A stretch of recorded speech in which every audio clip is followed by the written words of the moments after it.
ውሃ ተራ የተፈጥሮ ሀብት ብቻ አይደለም። በተለይም በአፍሪካ ምድር የሀገራትን የወደፊት ጣፋንታ የኃይል ሚዛንና የጂኦ ፖለቲካዊ በላይነት የሚወስን የህይወትና የደህንነት አውታር ነው። ከ6600 ኪሎ ሜትር በላይ የሚረዝመውና የታላቁ አባይ ወንዝ ውሃ ለዘመናት በታችኞቹ ተፋሰስ ሀገራት ነጠላ በላይነትና በቅኝ ግዛት ዘመን ውሎች ተጠፍሮ ቆይቷል። ነገር ግን ከ85 በላይ የሚሆነውን የውሃ ሀብት የምታፈልቀው ኢትዮጵያ ዛሬ ላይ ያላትን ተፈጥሯዊና ህጋዊ የጂኦ ፖለቲካዊ በላይነት ወደ ልማትና ወደ ፍትሃዊ ተጠቃሚነት ቀይረዋለች። በዛሬው ኢትዮጵያዊ ወንዞች ፕሮግራማችን የአፍሪካ የድንበር ተሻጋሪ ወንዞችን የጂኦ ፖለቲካዊ ክብደት፣ የኢትዮጵያን የፍትሃዊ ተጠቃሚነት መብት የሚያረጋግጡ ታዋቂ የዓለም አቀፍና ሀገር በቀል ምሁራንን ጥናታዊ ሙግቶች እንዲሁም ደግሞ ታላቁ የኢትዮጵያ ህዳሴ ግድብ በናይል ተፋሰስ ያመጣውን መሰረታዊ የኃይል ሚዛን ለውጥ በሰፊው እንዳስሳለን። ሊዲያ አበበ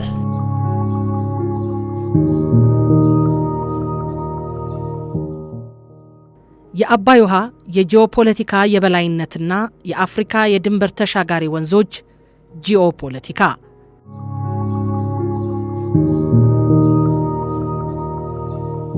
አፍሪካ ከአህጉሩ ጠቅላላ የየብስ መጓጓዣ ውስጥ ከ60 በመቶ በላይ የሚሆነው መሬት በድንበር ተሻጋሪ የወንዝ ገበታዎች የተሸፈነ አህጉር ነው። በእነዚህ የወንዝ ገበታዎች አጠቃቀም ዙሪያ የሚታዩት ትብብሮችና ውጥረቶች ደግሞ አህጉራችንን በዓለም የውሃ ጂኦፖለቲካ ግንባር ቀደም አድርገዋታል። ከነዚህ አህጉራዊ ወንዞች መካከል ደግሞ የናይል ወይም አባይ ወንዝ ተፋሰስ ትልቁን ድርሻ ይዛል።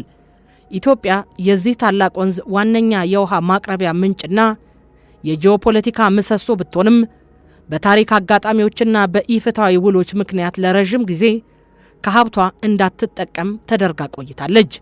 ዛሬ ግን ይህ የታሪክ ትርክት በመቀየሩ የኢትዮጵያ ፍትሃዊ ተጠቃሚነት ጥያቄ በዓለም አቀፍ የውሃ ህጎችና በሳይንሳዊ እውነታዎች ታግዞ በሰፊው እየተደመጠ ይገኛል። አፍሪካ ከ60 በላይ ታላላቅ የድንበር ተሻጋሪ የወንዝ ገበታዎች ባለቤት ናት። እንደ ኮንጎ፣ ኒጀር፣ ዛምቤዚና ናይል ያሉ ታላላቅ ወንዞች የበርካታ ሀገራትን የኢኮኖሚና የፖለቲካ ግንኙነት የሚወስኑ የህይወት አውታሮች ናቸው። ይህ ማለት በአፍሪካ አህጉር የሚገኙት አብዛኞቹ ሀገራት ቢያንስ በአንድ ወይም ከዚያ በላይ በሆኑ የጋራ ወንዞች የተሳሰሩ ናቸው። የኮንጎ ወንዝ ተፋሰስ ከአማዞን ቀጥሎ በዓለም ሁለተኛው ትልቁ የውሃ መጠን ያለው ወንዝ ሲሆን 9 አፍሪካ ሀገራትን ያገናኛል። የኒጀር ወንዝ በምዕራብ አፍሪካ የ10 ሀገራትን የህይወት አውታር በመሆን ሚሊዮኖችን ይመግባል። የዛምቤዚ ወንዝም በደቡባዊ አፍሪካ 8 ሀገራትን አቋርጦ በመፍሰስ ለቀጠና ዋነኛ የኃይልና የእርሻ ምንጭ ሆኖ ያገለግላል። የናይል ወንዝ ተፋሰስም ከነዚህ ሁሉ በላይ በስፋቱ በርዝመቱና በሚያቅፋቸው ሀገራት ብዛት ቀዳሚውን ስፍራ ይዛል። እነዚህ ወንዞች ለሀገራቱ የግብርና፣ የመጠጥ ውሃ፣ የኤሌክትሪክ ኃይልና የትራንስፖርት መሰረት በመሆናቸው የህይወት አውታሮች ይባላሉ። በእነዚህ የድንበር ተሻጋሪ ወንዞች አጠቃቀም ዙሪያ የሚታዩት እውነቶች አፍሪካን በዓለም የውሃ ጂኦፖለቲካ ግንባር ቀደም አድርገዋታል። ነገር ግን የወንዞቹ ተፈጥሯዊ ባህሪና የሀገራቱ ትብብር በየአካባቢው የተለያየ መልክ አለው። እንደ ዛምቤዚ፣ ሴኔጋልና ኦሬንጅ ባሉ ተፋሰሶች ውስጥ ሀገራቱ በጋራ ተቋማት አማካይነት ውሃውን በጋራ የመጠቀምና የልማት ፕሮጀክቶችን በሰላም የመገንባት ባህል አዳብረዋል። ነገር ግን በእነዚህ ወንዞች አጠቃቀም ዙሪያ የሚታዩት ውጥረቶችና ትብብሮች አፍሪካን በውሃ ጂኦፖለቲካ ግንባር ቀደም አድርገዋታል ሲባል ከነዚህ ሁሉ ወንዞች መካከል ደግሞ ከ6600 ኪሎ ሜትር በላይ የሚረዝመውና 11 ሀገራትን የሚያስተሳስረው የናይል ወይም አባይ ወንዝ ገበታ ትልቁን ድርሻ ይዛል። የአባይ ወንዝ ልዩ የሚያደርገው ተፋሰሱ የሚያቅፋቸውን ህዝቦች ቁጥር ብቻ ሳይሆን የውሃው ፍሰት አቅጣጫና ምንጭ የሚፈጥረው የጂኦፖለቲካ ልዩነት ነው። የኢትዮጵያ የጂኦፖለቲካ የበላይነትና የተፈጥሮ ሀብት ድርሻ በናይል ተፋሰስ ውስጥ ኢትዮጵያ ያላት ቦታ የውሃ ምንጭነት ብቻ ሳይሆን የጠቅላላ ተፋሰሱ የጂኦፖለቲካ ምሰሶነት ነው።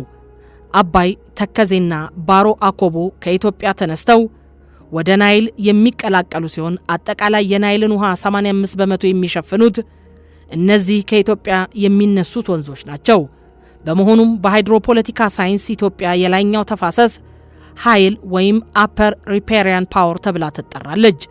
ይሁን እንጂ ለብዙ 10 ዓመታት በቅኝ ግዛት ዘመን በተፈረሙ ኢፍትሐዊ ውሎች ምክንያት የውሃው ክፍፍል የታችኞቹ ተፋሰስ ሀገራት ግብጽና ሱዳን ብቻ እንዲሆን ተደርጎ ሲቆጠር ቆይቷል። ኢትዮጵያ በናይል ተፋሰስ ውስጥ ያላት ቦታ የውሃ ማቅረቢያ ምንጭ ከመሆን እጅግ የላቀ ነው። ሀገራችን የጠቅላላው ተፋሰስ የጂኦፖለቲካ ምሰሶ የውሃ ሀብቱ ዋነኛ አፍላቂና ስትራቴጂካዊ መሪ ናት። የአባይ ወንዝን አጠቃላይ የውሃ መጠን ስንመለከትም የኢትዮጵያ ድርሻ በፍጹም ወደር አይገኝለትም። ከሀገራችን ከፍተኛ ቦታዎች ተነስተው ወደ ናይል የሚቀላቀሉት ሶስቱ ዋና ዋና ወንዞች አባይ ብቻውን ከናይል ጠቅላላ ውሃ እስከ 62 በመቶ የሚሆነውን ያበረክታል። ተከዜ ወደ 12 በመቶ አካባቢ ይሸፍናል። ባሮ አኮቦ ከ11 በመቶ በላይ የሚሆነውን ውሃ ይዞ ይቀላቀላል። በካርቱም ግብጽና ሱዳንን አልፎ ወደ ሜዲትራኒያን ባህር በሚፈሰው የናይል ውሃ ውስጥ ከ85 በመቶ በላይ የሚሆነው ሀብት የሚመጣው ከኢትዮጵያ አፈርና ተፈጥሮ ነው። ይህ ማለት ናይል ያለ ኢትዮጵያ ወንዞች ተራ ጥቂት ረግረጋማ ውሃዎች ስብስብ እንጂ ታላቁ ናይል ሊሆን አይችልም ነበር። በሃይድሮፖለቲካና በዓለም አቀፍ ድንበር ተሻጋሪ ወንዞች ሳይንስ በወንዝ መነሻ ላይ የሚገኙ ሀገራት አፐር ሪፔሪያን ስቴትስ ይባላሉ። ኢትዮጵያ የውሃው ምንጭ ዋነኛ በመሆኗ ብቻ ሳይሆን የተፈጥሮ መልክዓ ምድር አቀማመጧ ግድቦቿን ለመገንባትና ውሃውን በከፍተኛ መጠን ለመያዝ እጅግ አመቺ በመሆኑ በሃይድሮፖለቲካው የላይኛው ተፋሰስ ስትራቴጂካዊ ኃይል ያደርጋታል። ይህ አቀማመጥ ለኢትዮጵያ ሁለት የጂኦፖለቲካዊ ብልጫዎች ይሰጣታል። አንደኛ፣ ውሃ ሳይባክንና ከፍተኛ ትነት ሳይደርስበት በከፍተኛ ኃይል ኤሌክትሪክ ለማመንጨት ተስማሚ ነው። ሁለተኛ፣ የታችኞቹ ሀገራት የውሃ ፍሰት ደህንነትና ዘላቂነት ሙሉ በሙሉ የተመሰረተው ኢትዮጵያ በተፋሰሱ ላይ በሚታዩ የአፈር መሸርሸር፣ የደን ጭፍጨፋና የአየር ንብረት ለውጦች ላይ በምታደርገው የአካባቢ ጥበቃ ስራዋ ላይ ነው። ኢትዮጵያ ይህ ሁሉ ተፈጥሯዊ የበላይነት እያላት ለምን ለዘመናት ሳትጠቀምበት ቀረች የሚለው ጥያቄ የብዙዎች ነው። ለዚህ ዋነኛው ምክንያት በታሪክ አጋጣሚ የታችኞቹ ተፋሰስ ሀገራት በተለይም እንደ ግብጽ ያሉት ከእንግሊዝ ቅኝ ገዢዎች ጋር በመሆን የፈጠሩት የነጠላ የበላይነት ወይም ሞኖፖሊ አሰራር ነው። የ1929 ውል እንግሊዝ በምስራቅ አፍሪካ ቅኝ ግዛቶቿ ስም ከግብጽ ጋር ያደረገችው ውል ሲሆን ግብጽ በናይል ውሃ ላይ ሙሉ የቬቶ ፓወር መብት እንዲኖራትና የላይኞቹ ሀገራት ምንም አይነት የልማት ሥራ እንዳያከናውኑ የሚከለክል ነበር። የ1959 ውልም ቢሆን በግብጽና በሱዳን መካከል ብቻ የተደረገ ሲሆን የናይልን ሙሉ ውሃ 55.5 ቢሊዮን ኪዩቢክ ሜትር ለግብጽ 18.5 ቢሊዮን ኪዩቢክ ሜትር ለሱዳን በሁለቱ ሀገራት መካከል ብቻ ተካፍለውታል። የጠቅላላ ውሃው 85 ከመቶ ምንጭ የሆነችው ኢትዮጵያ በእነዚህ ውሎች ውስጥ ዜሮ ድርሻ እንዲኖራት ተደርጎ ተገለለች። ኢትዮጵያ ግን እነዚህን ውሎች በእኔ ላይ የማይሰሩና ሕጋዊ ተቀባይነት የሌላቸው በማለት ገና ከጅምሩ በጽናት ስትቃወማቸው ቆይታለች። ይህም በሳይንሳዊ አጠራሩ ሬስ ኢንተር አሊዮስ አክታ በማለት ይገለጻል። በአሁኑ ወቅት ይህ የቅኝ ግዛት ዘመን የጂኦፖለቲካ ታሪክ ተሰብሯል። ኢትዮጵያ ያላትን የጂኦፖለቲካ የበላይነት ወደ ልማትና ወደ ፍትሐዊ መብት ለመቀየር የያዘችው መንገድ በሁለት መሰረታዊ እውነታዎች ላይ የተደገፈ ነው። ከ100 ሚሊዮን በላይ ሕዝብ ያላት ኢትዮጵያ ግማሽ በላይ የሚሆነው ሕዝቧ የኤሌክትሪክ ኃይል አቅርቦት የማግኘት መብት አለው። ውሃዎቿን ሳታለማ ድህነትን ማሸነፍም አትችልም። በአውሮፓውያኑ አቆጣጠር የ1997ቱ የተባበሩት መንግስታት ድንበር ተሻጋሪ ወንዞች ስምምነት በሚደነገገው መሰረት ማንኛውም የላይኛው ተፋሰስ ሀገር ውሃውን ፍትሐዊና ምክንያታዊ በሆነ መንገድ የመጠቀምና በሌሎች ላይ ጎልቶ የሚታይ ጉዳት አለማድረስ መብት አለው። ኢትዮጵያም በአባይ ወንዝ ላይ ያላት የጂኦፖለቲካ የበላይነት የጉልበት ወይም የሌሎችን ጥቅም የመጋፋት ፍላጎት ሳይሆን በተፈጥሮ የተሰጣት ሀቅ ነው። ይህንን ተፈጥሯዊ ሀብቷን ደግሞ ለህዝቧ እድገትና ለቀጠናው የጋራ ብልጽግና የመጠቀም መብቷ ድርድር የማይቀርብበት ታሪካዊ፣ ህጋዊና ፍትሐዊ እውነት ነው።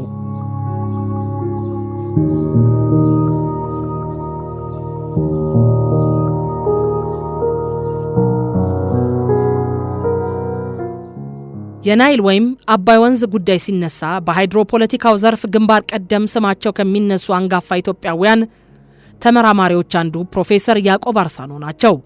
ፕሮፌሰር ያዕቆብ ኢትዮጵያ ኤንድ ዘ ናይል ዳይሌማስ ኦፍ ናሽናል ኤንድ ሪጂናል ሃይድሮፖለቲክስ በተሰኘው ታዋቂ የምርምር መጽሐፋቸው ላይ የኢትዮጵያን ታሪካዊና ፖለቲካዊ ውዥንብሮች በጥልቀት ይተነትናሉ። እንደ ፕሮፌሰሩ ጥናት ከሆነም ኢትዮጵያ የአባይ ውሃ 85 በመቶ አፍላቂ ብትሆንም በውስጥ ያለመረጋጋት በወቅቱ በነበሩ የኢኮኖሚ እጥረቶችና በታችኞቹ ተፋሰስ ሀገራት ዲፕሎማሲያዊ ተጽዕኖ ምክንያት የገዛ ውሃዋን ሳታለማ ለዘመናት እንድትቆይ ተደርጋለች። ኢትዮጵያ ወንዙን የማልማት ጥያቄዋ የሕዝቧን ኤሌክትሪክና የልማት ጥማት የመቁረጥ የህልውና ጉዳይ እንጂ የታችኞቹን ሀገራት የውሃ ስጋት ውስጥ የመክተት ወይም የፖለቲካ የበላይነት የመጫን ፍላጎት እንዳልሆነ በጥናታቸው ያረጋግጣሉ። የኢትዮጵያ የአባይ ውሃ አጠቃቀም መብት የታሪክ ዕዳ ሳይሆን የአሁኑና የመጪው ትውልድ የህልውናና የልማት መሰረት ነው ይላሉ ፕሮፌሰር ያዕቆብ አርሳኖ። ሌላው በዓለም አቀፍ ደረጃ የሚጠቀሰው ጥናት የጂኦግራፊና የልማት ጥናት ባለሙያው ፕሮፌሰር ተስፋዬ ታፈሰ ባዘጋጁት The Nile Question Hydropolitics Legal Agreement and The Nile Basin Initiative በተሰኘው ጥናታዊ መጽሐፋቸው የተዳሰሰው ነው። ፕሮፌሰር ተስፋዬ በተፋሰሱ ውስጥ የተደረጉ ታሪካዊ ስምምነቶች ያላቸውን ህጋዊ ጉድለት በሳይንሳዊ መንገድ ያስቀምጣሉ። በ1929 እና በ1959 በግብጽ በሱዳንና በእንግሊዝ ቅኝ ገዢዎች መካከል የተፈረሙት ውሎች ኢትዮጵያን ሙሉ በሙሉ ያገለሉ ናቸው። በዓለም አቀፍ ህግ መሰረት አንድ ሀገር ያልፈረመችውና ያልተስማማችበት ውል በእርሷ ላይ ምንም አይነት ህጋዊ ግዴታ የመጣል አቅም የለውም። ፕሮፌሰር ተስፋዬ እንደሚያስረዱት የኢትዮጵያ ወንዞች በሚፈሱባቸው ጥልቀት ያላቸው ገደሎችና በማያልቁ ተፈጥሯዊ ገጽታዎች ምክንያት ውሃ በኢትዮጵያ ተራሮች ላይ ሲታሰር የሚኖረው የትነት መጠን በግብጽ በረሃዎች ላይ ከሚታሰረው ውሃ አንጻር እጅግ አነስተኛ ነው። ይህም ኢትዮጵያ ውስጥ የሚገነቡ ግድቦች ለአጠቃላይ ተፋሰሱ ውሃ ቆጣቢ እንደሆኑ ያስረዳሉ። የኢትዮጵያን ተጠቃሚነት የሚያረጋግጡት ሀገር በቀል ምሁራን ብቻ አይደሉም። ታዋቂው የዓለም አቀፍ የውሃ ህግ ባለሙያና የዓለም ባንክ የቀድሞ የህግ አማካሪ የነበሩት ዶክተር ሳልማን ኤም ሳልማን በጻፏቸው ሰፊ የምርምር ጽሑፎች የኢትዮጵያን የህግ መሞገቻዎች የሚያጠናክሩ እውነታዎችን አስቀምጠዋል። ዶክተር ሳልማን በአውሮፓውያኑ የ1997ቱን የተባበሩት መንግስታት የድንበር ተሻጋሪ ወንዞች ስምምነት መሰረት በማድረግ በሚያነሷቸው ዋና ዋና ነጥቦች ዓለም አቀፍ የውሃ ህግ የሚመራበት መሰረታዊ መርህ ታሪካዊ መብት የሚባለውን የቅኝ ግዛት አስተሳሰብ ውድቅ ያደርገዋል። ይልቁንም ሁሉም የላይኛውና የታችኛው ተፋሰስ ሀገራት በወንዙ የመጠቀም እኩልና ፍትሃዊ መብት እንዳላቸው ያረጋግጣል።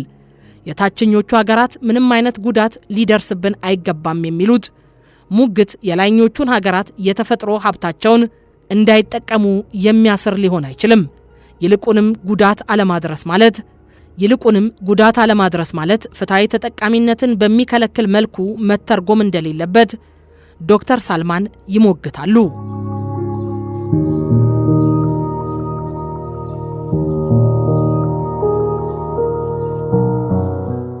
ታላቁ የኢትዮጵያ ህዳሴ ግድብና የጂኦፖለቲካዊ የኃይል ሚዛን መለወጥ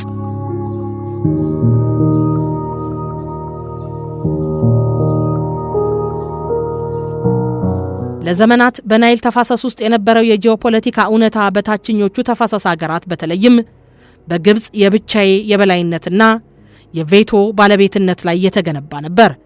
የላይኞቹ ተፋሰስ ሀገራት በወንዙ ላይ የትኛውንም አይነት ታላቅ የውሃ ልማት ፕሮጀክት እንዳያካሂዱ በዲፕሎማሲያዊ በኢኮኖሚና በፖለቲካዊ ጫናዎች ሲገደቡ ቆይተዋል። ኢትዮጵያ በራሷ የገንዘብ አቅም በህዝቧ ሁለንተናዊ ድጋፍና በጠንካራ ፖለቲካዊ ቁርጠኝነት የታላቁ ህዳሴ ግድብ መሰረት ድንጋይ ስታስቀምጥ በናይል ተፋሰስ የነበረው የታሪክ መስመር በቋሚነት ተቀየረ። ይህ ግድብ ተራ የኤሌክትሪክ ኃይል ማመንጫ ፕሮጀክት ብቻ አይደለም። ይልቁንም ከውጭ አካላት ብድርና እርዳታ ሳይጠበቅ በሀገር በቀል አቅም መገንባቱ የኢትዮጵያን ጂኦፖለቲካዊ ነጻነትና ውሳኔ ሰጪነት አሳይቷል። የላይኛው ተፋሰስ ሀገራት አባይን መጠቀም አይችሉም የሚለውን የዘመናት ታሪካዊ ትረካ ሙሉ በሙሉ ያፈረሰ ተግባራዊ እርምጃም ነው። ታላቁ የኢትዮጵያ ህዳሴ ግድብ በተፋሰሱ የሃይድሮፖለቲካ ሚዛን ላይ ያመጣቸውን መሰረታዊ ለውጦች በሶስት ዋና ዋና ነጥቦች ከፍለን ማየትም እንችላለን። አንደኛ፣ የነጠላ የበላይነት ማብቃት ነው። ያለፉትን የቅኝ ዘመን ውሎች ላይ ተመስርቶ የነበረው የግብጽና የሱዳን ብቻ የውሃ ስብስብ አስተሳሰብ በህዳሴው ግድብ መገንባት ምክንያት ያለምንም ይሉኝታ ፈርሷል። ግድቡ ኢትዮጵያ በወንዙ ላይ ያላትን ተፈጥሯዊ ህጋዊና ፍትሃዊ የመጠቀም መብት በተግባር ያረጋገጠ ትልቅ የጂኦፖለቲካዊ ምሰሶ ሆኗል። ሁለተኛ፣ ለእኔ ብቻ ከሚል ቁጥጥር ወደ ቀጠናዊ ትብብር አስገዳጅነት አመዝኗል። ቀደም ሲል የታችኞቹ ሀገራት የላይኞቹን ጥያቄ ችላ በማለት ብቻ ውሃውን በብቸኝነት መጠቀም ይችሉ ነበር። አሁን ግን ግድቡ መሬት ላይ በመቆሙ የታችኞቹ ሀገራት ከኢትዮጵያ ጋር በቁጭትና በዛቻ ሳይሆን በድርድርና በትብብር በሳይንሳዊ መረጃ ልውውጥ ለመስራት እንዲገደዱ አድርጓቸዋል። ሶስተኛ የናይል ተፋሰስ የትብብር ማዕቀፍ ስምምነትን አጠናክሯል። የህዳሴው ግድብ መገንባት ሌሎች የላይኛው ተፋሰስ ሀገራት እንደ ኡጋንዳና ኬንያ፣ ታንዛኒያ፣ ሩዋንዳ በናይል ውሃ ላይ ያላቸውን መብት በጽናት እንዲጠይቁና የናይል ተፋሰስ የትብብር ማዕቀፍ ስምምነት እንዲቀበሉና እንዲያጸድቁ ትልቅ አዎንታዊ ተጽዕኖ ፈጥሯል። በአጠቃላይ ታላቁ የኢትዮጵያ ህዳሴ ግድብ ኢትዮጵያ በአባይ ወንዝ ላይ ያላትን የጂኦፖለቲካዊ የበላይነትና የፍትሃዊ ተጠቃሚነት መብት ከቃል ወደ ተግባር ያሸጋገረ የታሪክ ማዕዘን ነው። ኢትዮጵያ ግድቡን የገነባችው ማንንም ለመጉዳት ሳይሆን የህዝቧን የጨለማ ህይወት ለማብራት ድህነትን ለማሸነፍና ከተፋሰሱ ሀገራት ጋር በጋራ የማደግ መርህን በማንገብ ነው። ይህ አቋም ደግሞ ታሪካዊ፣ ህጋዊ፣ ፍትሃዊና ተፈጥሯዊ መብቷ ነው።